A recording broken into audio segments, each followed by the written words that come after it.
కమ్మగా ఉంటాయి, పాలుగారుతూ లేత స్థితిలో ఉంటాయి.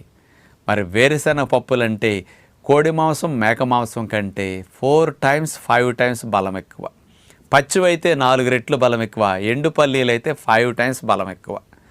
అంచేత ఎవరు పచ్చి పల్లీల్ని రోజు తింటే మంచిది, బాగా తినొచ్చు అంటే గర్భవతులు, బాలింతలు, ఆటలాడే పిల్లలు, బరువు పెరగాల్సిన వారు, ఎదగాల్సిన వారు, అట్లాగే ఎవరికైతే జిమ్ బాడీ బిల్డింగ్ చేస్తారో అట్లాంటి వారు, హార్డ్ వర్క్ చేసుకునేవారు ఈ పచ్చి పల్లీలు రోజు తినటం మంచిది.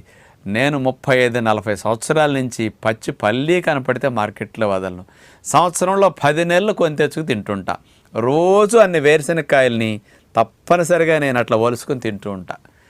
మహాత్మా గాంధీ గారు వేరుశనగ పప్పులు రోజు 2 గుప్పెళ్ళు మానకుండా తినేవారు జీవితకాలం వరకు. తెలిసిన రోజు నుంచి అస్సలు వదల్లా.